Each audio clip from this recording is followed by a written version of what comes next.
कन्या राशि वालों, आप सभी का बहुत बहुत स्वागत करते हैं कन्या मंथन भिंड यूट्यूब चैनल में। बंधुओं, अब आप खुश हो जाइए। ढोल नगाड़े बजाने का समय आ चुका है। देवी देवताओं ने आपकी सुन ली है, क्योंकि अब आपका आने वाला यह जो समय है, यह अब स्वर्ग के समान सुंदर होने जा रहा है। पूरा 2025 आपके जीवन में अब खुशियां ही खुशियां लेकर आने वाला है। ऐसा हम क्यों कहते हैं? क्योंकि बंधुओं, आपके जीवन काल में अब देवताओं की पूरी कृपा आपको प्राप्त होने वाली है। एक दो नहीं, पूरे 5 देवताओं ने आपकी पूजा पाठ और भक्ति से, सरल हृदय से और जबरदस्त मेहनत और तपस्या से प्रसन्न होकर आपके जीवन में खुशियां लाने का मन बना लिया है। जी हाँ बंधुओं, यह महामाई की अनुभूतियां हैं जो हम आपको बता रहे हैं। साथ ही आपकी राशि, आपकी कुंडली में ग्रहों की चाल भी कुछ इसी ओर इशारा कर रही है। जी हाँ प्यारे बंधुओं, आखिर हर एक चीज का अंत होता ही है। आपने अपने जीवन में बहुत मेहनत की है, हद से ज्यादा तकलीफें, कष्ट सही हैं, पल प्रतिपल मिलने वाली नई परेशानी और हर पल के दुख, तकलीफ और तिरस्कार से आप बहुत दुखी हो चुके हैं। कभी कभी तो आपको ऐसा लगता है जैसे कि आपका जीवन किसी नर्क को भोगने के लिए मिला है। आपके किसी पिछले जन्म के किए गए पाप की सजा आपको इस जन्म में मिल रही है, क्योंकि आपने इस जन्म में तो कोई ऐसा बड़ा पाप, कोई बड़ी भूल की ही नहीं है जिसके लिए जीवन भर का कष्ट आपकी किस्मत में लिख दिया जाए। परंतु बंधुओं, यह समय का फेर है, समय का पहिया है। किसी के लिए धीमी चाल से चलता है तो किसी के लिए तेज गति से चलता है। आपके जीवन में अब परिवर्तन का समय आ चुका है और इस परिवर्तन के संकेत आपको मकर संक्रांति के तुरंत बाद से ही मिलने शुरू हो जाएंगे। जी हाँ बंधुओं, देवता जब कृपा करते हैं तो वे संकेत अवश्य देते हैं। बुद्धिमान जातक संकेतों को पहचान लेता है और उनके अनुसार जीवन में परिवर्तन करना शुरू कर देता है, तो देवताओं की पूर्ण कृपा जीवन में आ जाती है। लेकिन जिन लोगों को ज्ञान नहीं होता है या जो लोग अपने आप को ही सब कुछ समझकर बैठते हैं, उन लोगों को ये संकेत दिखाई ही नहीं देते हैं, तो उनके लिए किसी भी समय में कभी भी कोई बदलाव नहीं होता है। क्योंकि दिव्य शक्तियों की जब तक कृपा और आशीर्वाद ना होंगे, जीवन में कभी सुख हासिल होगा ही नहीं। तो अब आपके लिए यह सुंदर समय आने वाला है। इसके संकेत आपको मिलने शुरू हो जाएंगे। आने वाले 8 से 10 दिनों में इन दिव्य शक्तियों के द्वारा दिए गए संकेत आपको मिलने शुरू हो जाएंगे। इन्हें आपको पहचानना है और हर एक संकेत के साथ कुछ न कुछ छोटी सी क्रिया और उपाय है जो आपको करने हैं। बस यही वो जरूरत है जो देवता चाहते हैं। देवता आपसे कोई चीज नहीं मांगते हैं, आपसे कुछ भी वो मांगते नहीं, वे आपको देना चाहते हैं, इसीलिए उन्हें देवता कहा जाता है।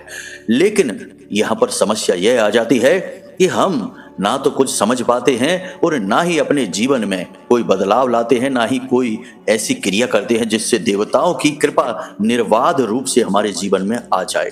फिर हम कहते हैं कि हमारी तो किस्मत ही खराब है, हमारे तो भाग्य ही कभी नहीं खुलते हैं, हम तो जीवन में बस कष्ट भोगने के लिए ही आए हैं। ऐसी बातें हम करने लगते हैं। खैर बंधुओं, ऐसा कुछ भी अब आपको नहीं सोचना है। अब आपको सारी बातें ध्यान से समझनी है। हम आपको इन 5 देवताओं का नाम बताएंगे। ये 5 देवता क्यों आपके ऊपर कृपा करने वाले हैं, किस बात से वे आपसे प्रसन्न हो चुके हैं, यह भी बताएंगे। इसके बाद हम आपको संकेत बताएंगे और संकेतों के साथ की जाने वाली क्रियाएं, उपाय, ये भी हम आपको बताएंगे। तभी तो पूर्ण ज्ञान होगा जब हर एक बात का विस्तार होगा। जी हाँ बंधुओं, बस आपसे हम यह चाहते हैं कि आप इस कार्यक्रम को अंत तक अवश्य देखें, तभी हमारी मेहनत सफल होगी और माता रानी के प्रति हमारी भक्ति और प्रेम भाव भी सफल होगा। जी हाँ बंधुओं, तो चलिए बिना समय गवाए कार्यक्रम को शुरू करते हैं। माता रानी का नाम लेते हुए कमेंट बॉक्स में पूरे भक्ति भाव के साथ लिख डालिए, जय मां भद्रकाली कृपा करो। महामाई आपके ऊपर निश्चित कृपा करेंगी, हमें पूर्ण विश्वास है। इसी के साथ साथ बंधुओं, जो इस चैनल कार्यक्रम पर आज पहली बार आए हैं, वे यह बात अच्छी तरह से समझ लें कि यह जो चैनल है और जो कार्यक्रम है, यह मां भद्रकाली धाम से प्रसारित हो रहा है और आपके लिए यह सुनहरा अवसर है जब आप धाम से जुड़ सकते हैं, महामाई के परिवार के दिव्य परिवार के सदस्य बन सकते हैं। बस करना यह है कि चैनल को सब्सक्राइब कर लीजिए और कमेंट बॉक्स में लिख दीजिए, मैं भी महामाई के परिवार का हिस्सा हूँ, मैं भी धाम के परिवार का हिस्सा हूँ। ऐसा करते ही तुरंत महामाई की कृपा आप तक पहुंच जाएगी और अगले 3 दिनों में आपको एक बहुत अच्छी खबर, कोई ऐसी सूचना प्राप्त होगी जिसे सुनकर आपका मन प्रसन्न हो जाएगा। जी हाँ बंधु, तो चलिए जल्दी से चैनल को सब्सक्राइब करिए, फिर आगे बढ़ते हैं। गुरुजी एक बात बताओ, आप कहते हो वीडियो में कुंडली का विश्लेषण करवाओ, क्या कुंडली का विश्लेषण करवाना जरूरी है? हाँ, कुंडली का विश्लेषण करवाना जरूरी है। क्यों जरूरी है? देखो, जैसे हम बीमार होते हैं तो हम डॉक्टर के पास जाते हैं, अपनी रिपोर्ट लेकर जाते हैं और रिपोर्ट के आधार पर डॉक्टर हमें दवाइयां देता है और वे दवाइयां जब हम खाते हैं तो हमें आराम भी मिलता है और हम जल्दी ठीक भी हो जाते हैं।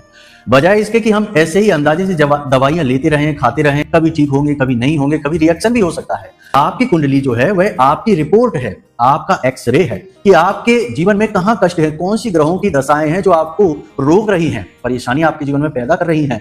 कोई दोष तो नहीं है, जैसे पितृ दोष होता है, ग्रहों से अलग अलग ग्रहों से जनित होता है, कोई अनिष्ट ग्रह योग तो नहीं है, कोई बाधा तो नहीं है। तो ये आपकी रिपोर्ट है। अगर आप अपनी रिपोर्ट दिखा देंगे तो आपको सटीक समाधान मिलेंगे, समस्याओं का सही कारण पता चलेगा और जीवन में खुशहाली आएगी। नहीं दिखाएंगे तो अंदाजे से दवाइयां लेते रहिए, ठीक होने की कोई गारंटी नहीं है। तो बंधुओं, अब ध्यान से सुनिए, मकर संक्रांति के तुरंत बाद अगले 8 से 10 दिनों में आपके जीवन में कुछ ऐसी घटनाएं, ऐसे संकेत आपको मिलेंगे जो प्रमाण होंगे कि इन देवताओं ने, दिव्य शक्तियों ने आपके ऊपर कृपा करने का मन बना लिया है। इन संकेतों को जरा ध्यान से समझिए, क्योंकि कोई भी संकेत यदि आपसे मिस हो गया तो आप शायद इस सुनहरे अवसर को अपने हाथ से गवा बैठेंगे। याद रखना कि देवी देवता कभी साक्षात किसी के सामने प्रकट नहीं होते हैं, उसके लिए हजारों साल का तप लग जाता है, लेकिन देवी देवताओं की कृपा अवश्य प्राप्त हो जाती है, थोड़ी सी मेहनत से ही। तो जब देवी देवता कृपा करते हैं तो वे संकेत के माध्यम से इंसान को सही मार्ग पर लाने की कोशिश करते हैं, उसकी मदद करते हैं और किसी न किसी को माध्यम बनाकर उसके जीवन का उद्धार करते हैं। जी हाँ बंधुओं, तो अब आपको ऐसे में इन संकेतों को पहचानना बेहद आवश्यक है। तो ध्यान से सुनिए, संकेत क्या रहेंगे। सबसे पहला संकेत यह रहेगा कि आपके राह का जो बाधक है, जो आपका शत्रु है, कोई एक ऐसा व्यक्ति है जो आपको बहुत परेशान कर रहा है, किसी न किसी बात में आपको उसने अटका कर रखा है। या तो वह आपके रुपए पैसे लेकर बैठा है, या उसकी वजह से आपका कोई भारी नुकसान हो गया है, या फिर वह आपका शत्रु है, आपके खिलाफ षड्यंत्र रचता रहता है और आपको नीचा दिखाने की कोशिश करता रहता है। ऐसा कोई भी व्यक्ति तुरंत आपके मार्ग से हट जाएगा, उसकी बोलती बंद हो जाएगी। आपको यह बात थोड़ी अजीब सी अवश्य लगेगी। पहले जहां वह आपके खिलाफ कुछ न कुछ जहर उगलता रहता था, आपके लिए परेशानियां खड़ी करता रहता था, अब अचानक ऐसा हो जाएगा कि वह चुपचाप रह जाएगा। आपसे नजरें यदि मिलेंगी भी तो वह नजरें चुराने लगेगा, आपकी तरफ देख भी नहीं पाएगा, आपके सामने खड़ा भी नहीं रह पाएगा और आपके रास्ते में अब कांटे बिछाना बंद कर देगा। यह पहला संकेत है जो शत्रुनाश, शत्रु शमन की ओर इशारा करता है। दूसरा संकेत, दिव्य जीव जंतु आपकी ओर आने लगेंगे। दिव्य जीव जंतु, वैसे तो हर एक जीव जंतु दिव्य ही है, ईश्वर की कृति है, सृष्टि से निर्मित हुआ है। फिर भी कुछ जीव ऐसे हैं जिन्हें इन दिव्य शक्तियों का सीधा वाहक माना जाता है, जैसे गाय है, नीलकंठ का पक्षी है, हंस है, मोर है, उल्लू है, हाथी है, बरगद का वृक्ष है, पीपल का वृक्ष है। तो अब होगा यह कि आपके आसपास ये जीव आने लगेंगे, आपको इनके अनायास ही दर्शन होने शुरू हो जाएंगे। इनमें सबसे शुभ दर्शन है नीलकंठ के, जी हाँ बंधुओं, या फिर बरगद के वृक्ष के। जैसे आप कहीं रास्ते में जा रहे हैं और आपको कोई ऐसा अवसर लग जाता है, कोई ऐसी बात हो जाती है कि आप किसी पेड़ के नीचे रुकते हैं, तो पता चलता है कि यह तो बरगद का वृक्ष है। इसी के साथ साथ आपको कहीं पर नीलकंठ के दर्शन हो जाते हैं। नीलकंठ बहुत ही पवित्र पक्षी माना जाता है। मोर के दर्शन भी यदि होते हैं तो यह भी शुभ संकेत ही है। एक बार हमने ऐसा ही संकेत किसी को बताया था, तो उन्होंने हमसे कहा कि गुरुजी, नीलकंठ के दर्शन तो हमने आज ही अपने घर की छत पर किए हैं, तो बस वहीं से उनका उद्धार हो गया, क्योंकि उन्होंने इस संकेत को अच्छी तरह से समझ लिया। कहीं से भी हो, किसी भी प्रकार से हो, आपको दिव्य जीव जंतुओं के दर्शन अवश्य होंगे ही। अब गाय तो सभी को दिखाई दे जाती हैं, तो गाय में भी कौन सी गाय ऐसी है जो शुभ संकेत लेकर आई है, इसका प्रमाण क्या है? तो गाय आपके दरवाजे पर आएगी, आपके दरवाजे की कुंडी भी बजाएगी, या फिर आपके दरवाजे पर बैठ जाएगी और गोबर वगैरह त्याग कर जा सकती है। यह संकेत अच्छा है। दूसरा कि आप घर से बाहर जैसे ही निकले तो आपको अपनी ओर आती हुई गाय माता दिखाई देगी।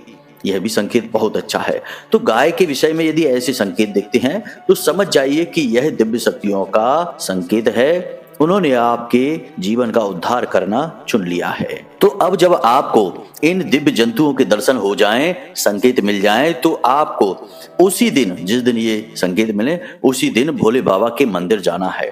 भोले बाबा का नाम पशुपति नाथ भी है, यानी कि समस्त जीव जंतुओं के मालिक हैं भोले बाबा।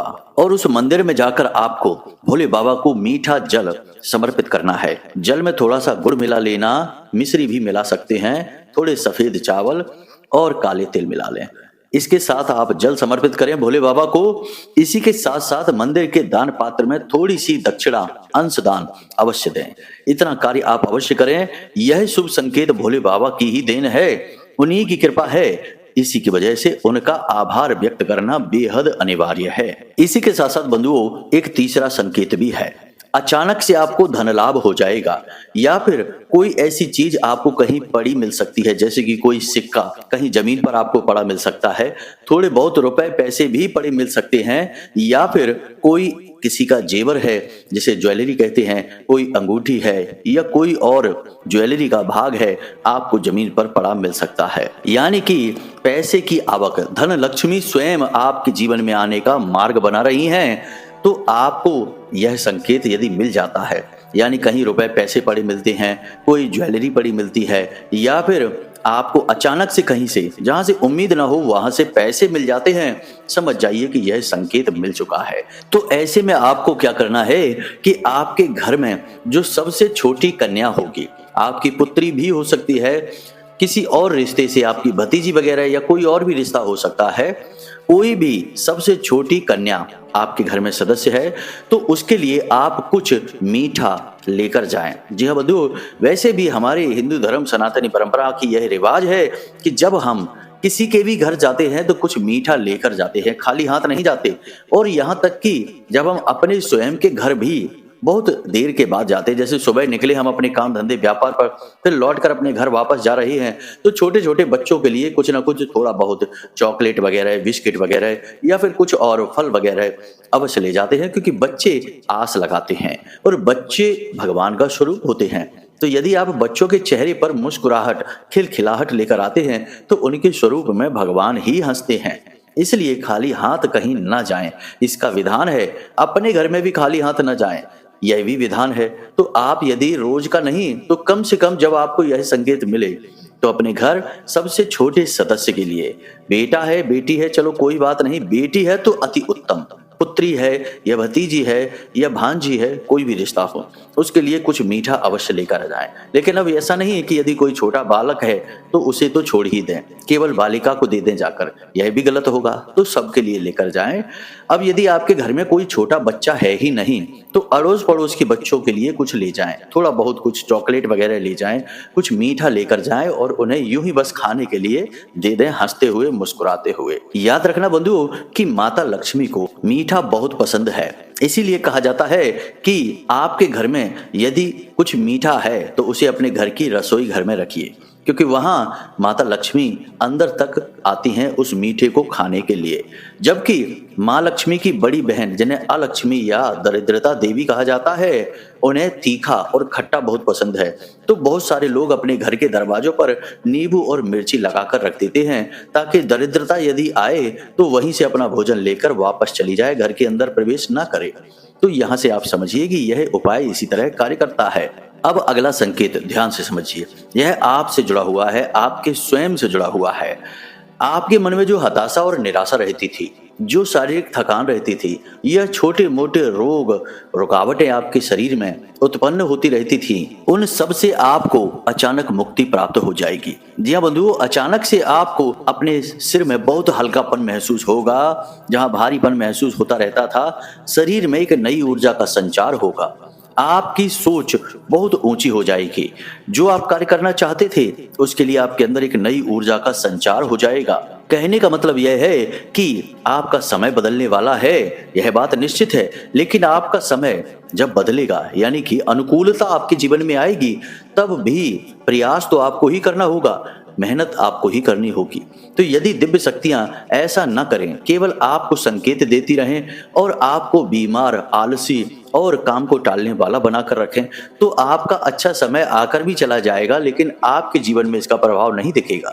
इसलिए दिव्य शक्तियां आपके अंदर ऊर्जा का संचार करेंगी, आपको निरोगी बनाएंगी, आपके दिमाग में जागृति लेकर आएंगी, आपको अच्छे बुरे का ज्ञान हो जाएगा। आप समय बर्बाद करना छोड़ देंगे, गलत लोगों की संगत छोड़ देंगे। इसी के साथ साथ आपको यह भी समझ में आने लगेगा कि अब आपको जीवन में आगे क्या करना है। आपने जो नई योजनाएं बनाई हैं, उन योजनाओं पर किस प्रकार कार्य करना है, यानी कि अपने आप मार्ग खुलने लगेंगे, विचार आने लगेंगे, जीवन में गति आने लगेगी। जी हाँ बंधु, यह बहुत बड़ी बात होती है।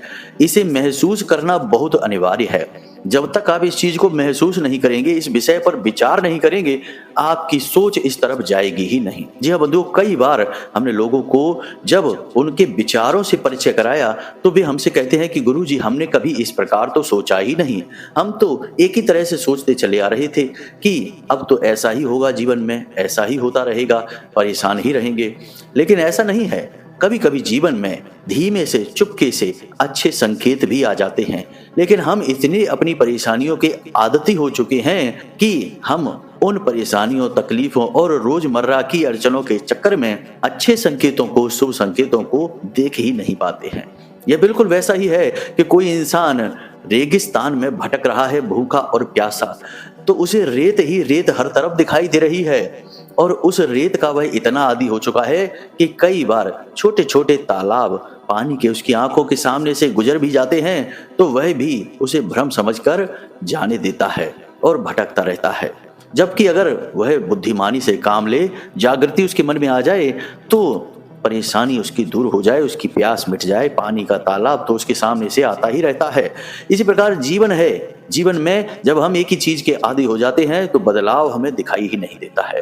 तो यह सब चीजें आपको महसूस करनी ही पड़ेंगी।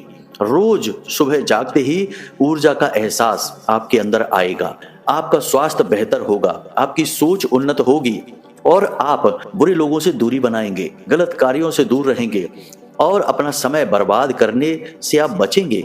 लेकिन जब आप सोचेंगे तब ये चीजें और शक्ति के साथ आपको महसूस होंगी और बड़े बदलाव आपके जीवन में लेकर आएंगी। लेकिन यदि आप सोचेंगे नहीं तो बहुत हल्का सा प्रभाव कुछ दिनों के लिए तो दिखेगा, लेकिन वापस फिर से सब कुछ वैसा ही हो जाएगा जैसा चलता चला आ रहा है। तो इसीलिए तो हमारे हिंदू धर्म में धारणा का विधान है। अब बंधुओं, बात इतनी सी है कि किसी भी बात को समझाया बहुत तरीकों से जा सकता है, लेकिन इस चक्कर में कार्यक्रम बहुत लंबा हो जाता है और कुछ लोगों के पास इतना धीरज और धैर्य नहीं होता कि वे हर बात को समझें बारीकी से। उन्हें सब कुछ जल्दी जल्दी चाहिए। आजकल वैसे भी सोशल मीडिया पर एक एक मिनट की 30-30 सेकेंड की वीडियो देखने की आदत पड़ गई है लोगों को, इसलिए गहराई तक कोई जाना ही नहीं चाहता है।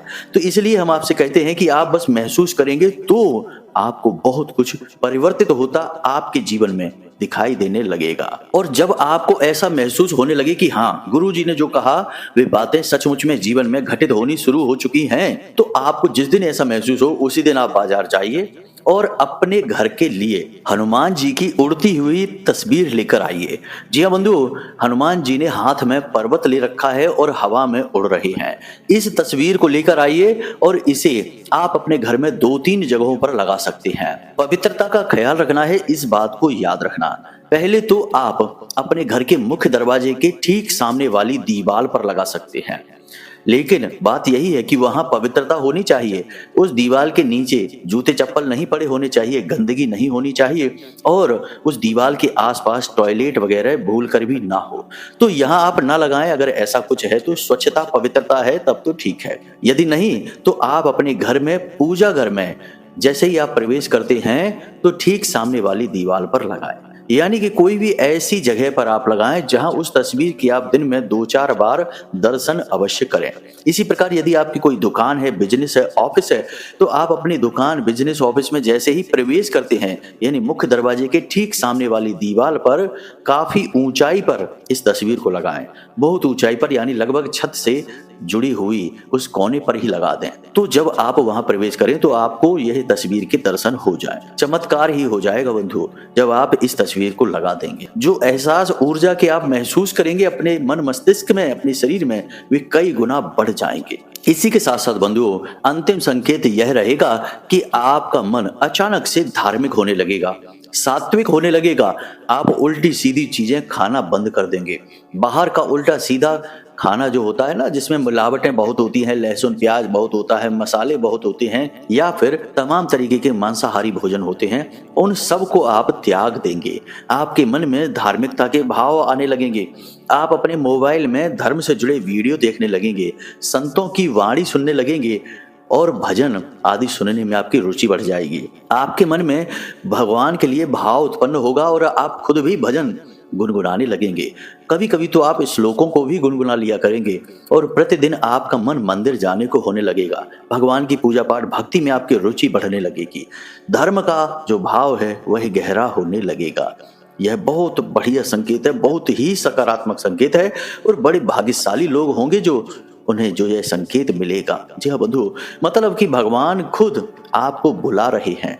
वह आपने सुना तो होगा ही, कहीं पर हमने सुना था कि जब तक भगवान नहीं चाहेंगे वे आपकी भक्ति स्वीकार नहीं करेंगे। आप चाहे कितनी ही पूजा पाठ करते रहिए, और भगवान यदि चाहेंगे तो आपकी कुछ दिन की माला फेरने से, कुछ दिन के चालीसा पढ़ने से ही बहुत अधिक प्रसन्न हो जाएंगे।